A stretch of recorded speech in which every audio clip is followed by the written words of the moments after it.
Everyone, welcome to Joyce world. Hope you are all fine. आज का video interesting है आपके बच्चों के एजुकेशन के लिए और आपके बच्चों की बेटर इंग्लिश राइटिंग रीडिंग के लिए। सो आप वीडियो को पूरा देखें और वीडियो पसंद आए तो do hit the like button और चैनल पे नए हैं तो do subscribe to my channel और बेल आइकन को ऑल पर जरूर प्रेस कर दें। तो बच्चों को जब हम पढ़ाते हैं पहले अल्फाबेट्स, फिर वर्ड्स, सीबीसी वर्ड्स, फिर उसके बाद सेंटेंसेस पढ़ाते हैं। तो जब सेंटेंसेस हम पढ़ाते हैं सही तरीका नहीं मालूम होने की वजह से या सही तरीके से हम नहीं बता पाते हैं तो बच्चे जो है ना सेंटेंस में जाकर अटक जाते हैं और कंफ्यूज हो जाते हैं। तो बहुत जरूरी है कि सेंटेंस को इंट्रोड्यूस कराया जाए। जैसे हमें अल्फाबेट्स इंट्रोड्यूस कराते हैं वैसे हम भूल जाते हैं कि हमें सेंटेंसेस को भी इंट्रोड्यूस कराना है और सीधा उनको पकड़ा देते हैं सेंटेंस पढ़ने या लिखने। तो वो समझ नहीं पाते हैं, वो समझ नहीं पाते हैं सेंटेंस की मीनिंग क्या है, सेंटेंसेस को कैसे लिखना है, कैसे पढ़ना है। तो यही सारी डिटेल्स मैं आज आपके साथ शेयर करूंगी कि सेंटेंसेस का वो कैसे बताना है। देखिए, सेंटेंसेस के रूल होते हैं। जैसे हम सेंटेंस को क्या करते हैं ना, सेंटेंसेस ग्रामर का एक पार्ट होता है। जब बच्चा थोड़ी बड़ी क्लास में चला जाता है तब हम उसको सेंटेंसेस के बारे में, मतलब जो ग्रामर है उसके बारे में बताते हैं, कैपिटल लेटर ये सारा। लेकिन जब बच्चे को हम केजी में ही सेंटेंसेस, देखिए आजकल केजी से ही सेंटेंसेस शुरू हो जाते हैं, तो केजी में हम बस लिखवाना शुरू कर देते हैं, तो वो सेंटेंस को समझ ही नहीं पाता है बच्चा। सो इट्स वेरी इंपॉर्टेंट कि जब से ही हम बताएं।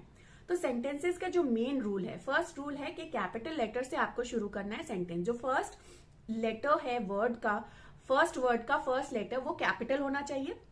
बीच में कहीं भी आपको कैपिटल लेटर का यूज नहीं करना है अदर देन कि वो किसी का नेम हो, किसी प्लेस का या किसी पर्सन का नेम हो। ये चीजें देखिए बच्चे समझ जाते हैं। हम सोचते हैं कि बच्चे नहीं समझेंगे, 4+ बच्चा ये चीज को समझ जाता है। जब आप उसको सेंटेंसेस लिखा रहे हैं, 4+, 5+ बच्चा है, तो आपको ये रूल बताना होगा, नहीं तो वो हमेशा ना गलती करेगा आगे चल के। तो आपको ये बताना है कि कैपिटल लेटर से शुरुआत होती है, कैपिटल लेटर बीच में कहीं नहीं आता है। अगर वो किसी का नेम होगा तब कैपिटल लेटर आएगा, अगर प्लेस का नेम होगा तब कैपिटल लेटर आएगा। फिर आपको स्पेसेस, देखिए सबसे बड़ी प्रॉब्लम होती है बच्चे ना करेक्ट स्पेस नहीं देते हैं वर्ड्स के बीच में। या तो वो बहुत पास लिख देंगे या बहुत दूर लिखेंगे। जैसे वो वर्ड्स की प्रैक्टिस करते आते हैं उन्हें वैसा ही लगता है कि वर्ड्स हम जैसे लिख रहे हैं, उनको ये पता नहीं होता कि एक सेट ऑफ सेंटेंस है क्या।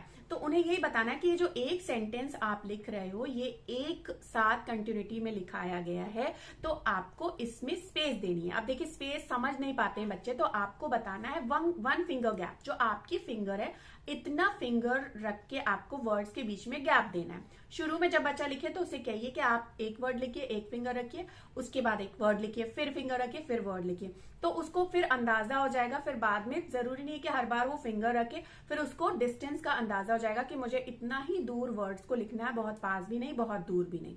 तो उसे सेंटेंसेस का स्ट्रक्चर बनाना आएगा, सेंटेंसेस मुझे कैसे फॉर्म करना है ये आएगा। Then the next rule is put the full stop.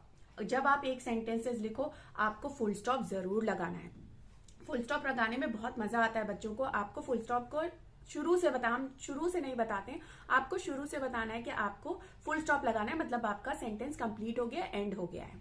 सो ये चीजें जब आप बच्चों को पहले से बताएं, कैपिटल लेटर से शुरुआत होती है सेंटेंस की, फुल स्टॉप से एंड होता है और वर्ड्स के बीच में वन फिंगर गैप होता है, तो बच्चा क्या है, सेंटेंसेस का फॉर्मेशन शुरू से ही उसका बहुत अच्छा होगा, वो कभी नहीं भूलेगा और उसे सेंटेंसेस क्या होते हैं, एक मीनिंगफुल जो होता है ये समझ में आएगा। हाँ, आपको ये भी बताना है कि सेंटेंसेस की कुछ मीनिंग निकल के आती है। जब आप वर्ड्स लिखते हो तो वो खाली वर्ड की इंडिविजुअल मीनिंग होती है, लेकिन जब सेंटेंस आप लिखते हैं तो ये पूरा एक सेंटेंस एक मीनिंग निकल के आती है। जैसे जैसे बच्चा पढ़े तो आप जरूर उसे सेंटेंसेस की मीनिंग भी समझाएं, तब उसके समझ में आएगा कि हाँ ये सेंटेंस की ये मीनिंग है।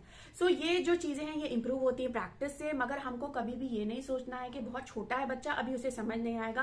From the very beginning you have to tell these rules. ये चीजें शुरुआत से जब हम समझाते हैं तो वो इजीली लेते हैं। बाद में चल के दे हैव टू अनलर्न।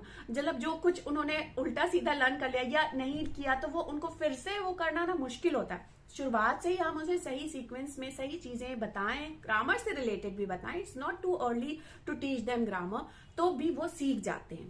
तो ये था मेरा एक पॉइंट जो मैंने सोचा, मैंने देखा कि जो इम्पोर्टेंट है, जो पेरेंट्स मिस्टेक करते हैं, टीचर्स भी मिस्टेक करते हैं, उसको करेक्ट करने की। तो आई होप कि आपको ये पॉइंट्स मेरे पसंद आए होंगे और आप फॉलो करके अपने बच्चे को बेटर रीडर, बेटर लर्नर बना सकते हैं, बेटर राइटर बना सकते हैं। अच्छे से लिखना भी बहुत जरूरी है बच्चों का।